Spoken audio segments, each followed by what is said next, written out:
Hey y'all, it's Chris and Tammy with Collard Valley Cooks, and today we're making an old-fashioned family favorite. Everybody loves pralines, and we've got pecan pralines, the good old creamy original, and some that are chocolate.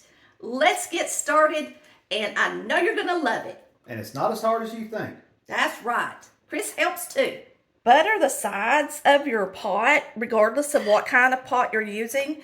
Once you start melting your butter, just pick it up with a fork like that and just do a really good coating around it. Now, the nonstick, of course, it's going to want to slide off of it anyway, but the great thing about it is if you don't have a nonstick, this is going to really help your sugar from forming crystals in your candy. Now we're going to take this butter and we're going to add our sugars and our milk. Today we're using Carnation evaporated milk. Can they use anything else besides the evaporated milk? Yes, if you don't have evaporated milk, you can use a heavy whipping cream or half and half. If you don't know what half and half is, just buy heavy whipping cream, okay? So if your question is, can I use whole milk? No, because this is a praline. It needs to be super creamy, and you should be able to taste the cream in it, okay? Now, we are going to add to this butter 1.5 cups of brown sugar, 1.5 cups of white sugar, and try to use fine, the sugar that's fine, like Domino. That's what I like. And if you didn't know that evaporated milk is cream, now you know. Because it is. It's equivalent to cream. If you don't believe me, you can Google it. So this is our evaporated milk going in. Now, we've had some people say that you can take your sugar and mix it, and it'll make it fine. Is that true? Not mix it, blend it in the blend blender. It. I got you. Yes, it will. You can actually, a lot of people say that they can make powdered sugar that way. I've never been successful at it, and I've got a pretty good blender. Even if you've got a store-brand sugar, as long as you cook this low and at a slow, medium boil, it's going to work, all right? Today we're going to be using a candy thermometer, okay? But if you don't have a candy thermometer, which my mother never did, what I'm going to do is once this starts to a medium boil, and make sure you barely stir it, because the less sugar you slosh up on the edges of your bowl or your boiler, the better off you are. Use a wooden spoon. For some reason, that's just how pralines are made. And stir in this butter and cream into the sugar. Try to stay in the middle of the pot. Don't get around the edge and don't slosh it all around. And then we're going to bring this to a slow boil. If you do this right, just like Mama's fudge, you let it come to a boil at a slower rate, all right? You can also put a lid on it, which helps tremendously. And that's what I'll probably do. And once you take this out, because it's got those larger sugar crystals on it, don't put it back in there unless you wash it first. It doesn't hurt if it has a little water on it, but just make sure you wash all those sugar crystals off before you put it back into your candy. We're going to put a lid on this so that it comes to a heat evenly. And I've got it on a high. I'm going to turn it down on a medium. And then what we're going to do is once I see this boiling in the center, not just around the edges, then I'll take the lid off, stir it, and then I'll probably time it a good 3 solid minutes, and then we're going to check it with a candy thermometer, okay? Now, if you don't have a candy thermometer, don't think you can't make candy, because you can. Get you a jar. Run it full, at least halfway full of water. And it needs to be cold water, not ice cold, but cold. And we're going to drop a little candy in it. If the candy separates, it's not ready. If the candy floats to the bottom and forms a little ball, then it is ready. If the candy hits it and it turns into long lines, that means it's hard stage. What you want is to put it in there and it just form a little ball. and drop to the bottom, okay? All right, I'm just gonna use a different wooden spoon every time. And if you don't have enough to do that, we're gonna just stir it.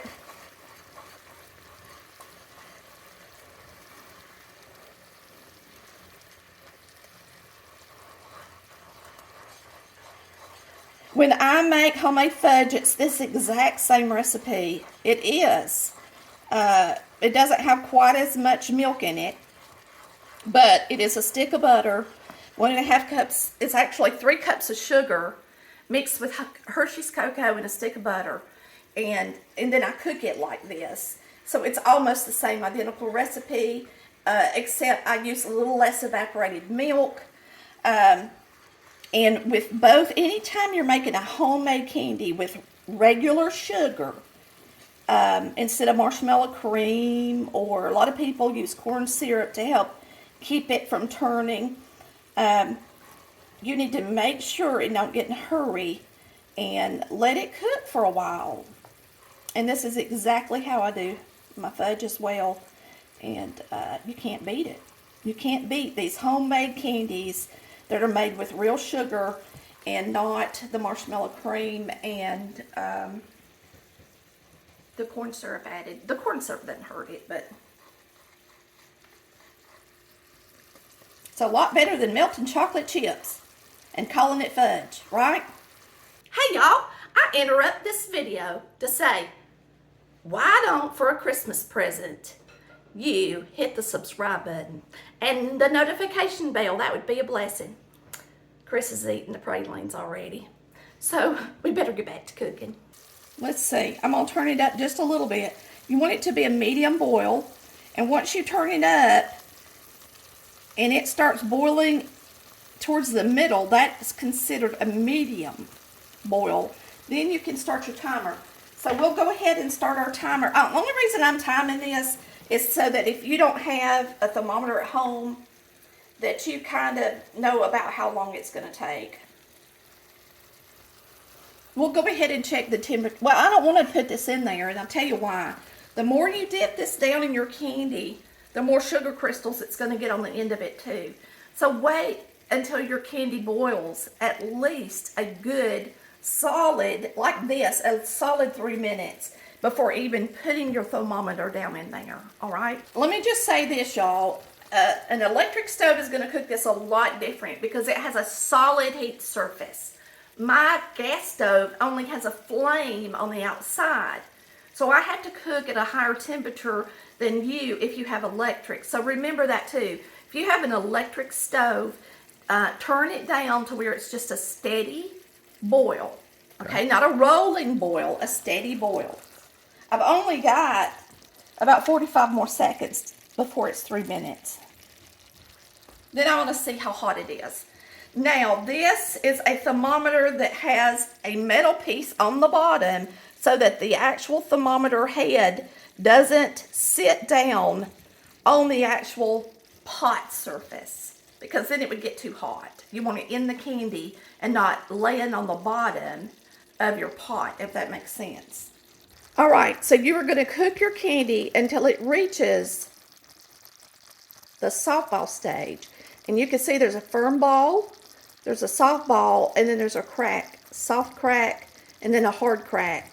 And it's according to what kind of candy you're making as to which one you're going to be using. But we are going for soft ball, and it doesn't have long to go.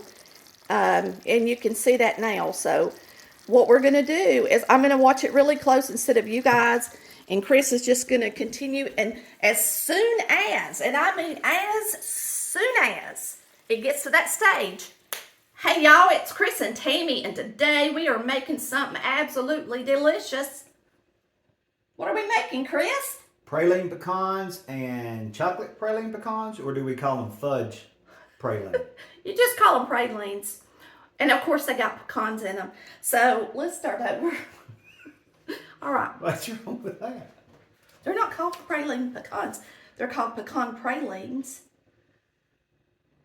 All right. It's a different. Because if it's let's go. Pecan, then it would just be a pecan with a little praline. Don't ask me what Okay. to call them, because that's not going to work. All right. Hey, y'all. No. Why? Just let me do it. All right, y'all.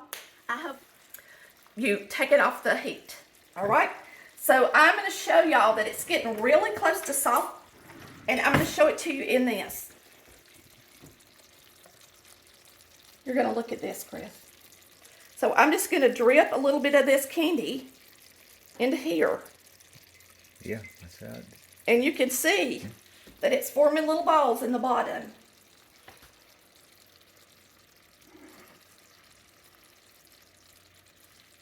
Now see, to me, it's already ready. You see how it looks like little circles in the bottom of there? It's at that stage. Not quite. Oh, it's like a couple of degrees. Yeah. Yeah. I got you. All right, y'all watch.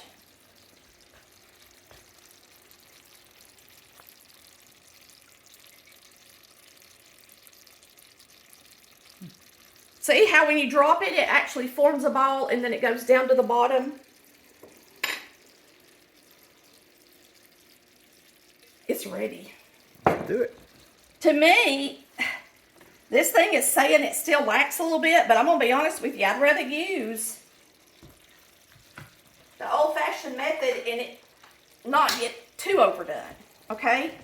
So we're going to take it off the heat and let it sit 5 minutes. So once we let this cool for 5 minutes, we're going to make chocolate pralines out of one, half of it. All right, so with your chocolate, you're going to need 4 pieces of this for a half batch. And we're going to make half the batch with chocolate and half without. So you're just going to finely chop it. And I just use a really nice sharp knife and just run it down the edge of it like that. So this is 4 ounces of that chocolate. I showed you how I chopped it. So you just finely chop it. And then we're going to use a cup of pecans in each of them. And these are just, you can chop them small or let them be big, however you want to do it. Mine are pretty big. Make sure you, if you can, get you some fresh pecans that aren't real dark in color. Okay, now our candy has sat for 5 minutes and I can't beat 2 candies at one time because one is chocolate and one's not. So Chris is helping me. It's already trying to set up a little bit.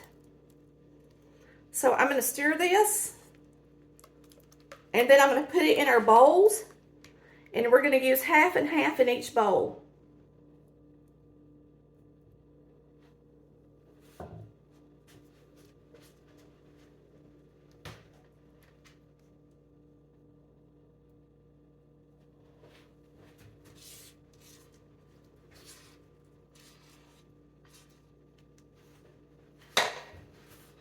We're just going to beat it. And it says you're going to beat it until it doesn't look glossy anymore. So I am going to put a little vanilla in both of them. Okay. And we're just going to beat it. Now mine's got chocolate and his don't. So there's nothing else to put in it, huh? No. I bet mine sets up a lot quicker with the chocolate in there. Yeah.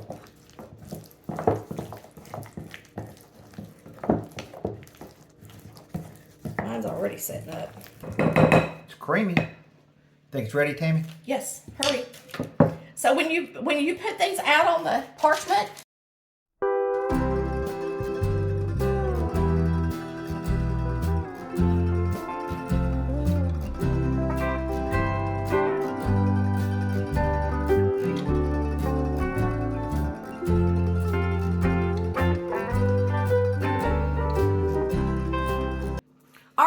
y'all can see that my pralines were really thick because of the chocolate. And chocolate did make a difference. So what I'm going to do is I'm just going to put them in the microwave. And I'm going to zap them for 1 minute. I want to teach y'all that if you make a mistake with candy, lots of times you can fix it. I've shown y'all how to do this with other things before. And so Chris's is really creamy and nice.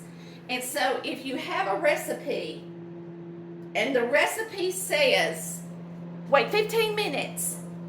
Don't wait 15 minutes. Don't wait over 5 minutes because your candy is going, once you pour it over those pecans, it is going to get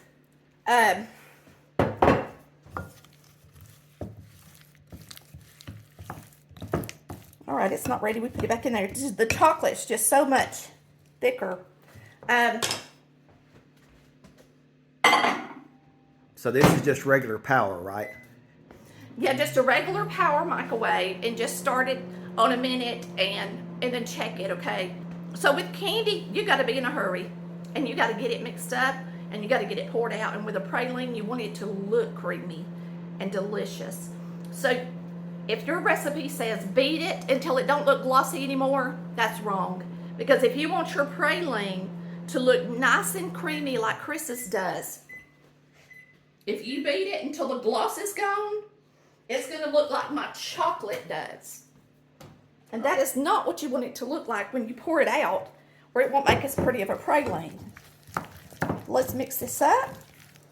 So you want to pour it up while it's still shiny, thick and shiny. See that? The difference it made in the candy? And it doesn't hurt one bit to do that. Doesn't mean you can't make candy. It just means you're smart, all right? Because you don't want to waste ingredients, especially when they cost as much as they're made, as they do at this time of year. But now when we pour this out, it's going to make a beautiful praline that looks creamy. No. And you got to really hurry. Because if you don't hurry, the gloss is going to go away. And it doesn't affect the taste. Oh, no. It's prettier. Yeah, and if you want it to be a pretty praline on the table or the serving bar or in a gift box, then you want it to look nice and creamy and shiny. Look how much prettier that looks than the first ones before we stuck it back in there and heated it up. And if for some reason you can't get them out on your parchment in time, if you're a little slower, it ain't gonna hurt you to stick it back in there. Like that one's not that pretty. I'm gonna heat it back up. Okay. Just like you would a chocolate chip. If you melt a chocolate chip, it's nice and pretty and shiny and creamy. And then when it dries, not so much anymore. See the difference? Makes all the difference in the world. So, as long as you got them cooked to a softball stage, if you can't get them poured up in time, just reheat them in a bowl in the microwave. I'm going to have to put this one over here. Okay. And scrape the sides down. You know when I made that caramel icing, that old video I've got, and I take my bowl and I scrape down the sides. There's another praline. Yeah, look at that. He would have been lost if we hadn't. Yeah, it's not as pretty, and I'm not going to reheat it or nothing. We'll eat that. But I'll put it right here. Well, yeah, we can just eat it. Well, let me taste it.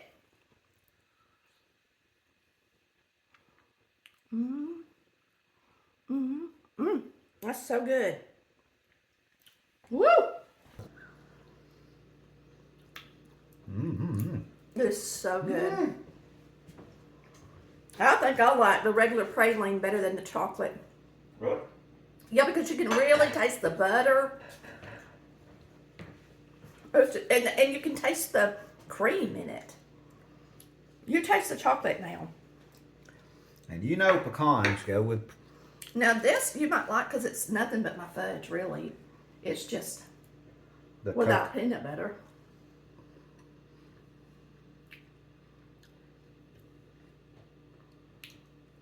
What do you think?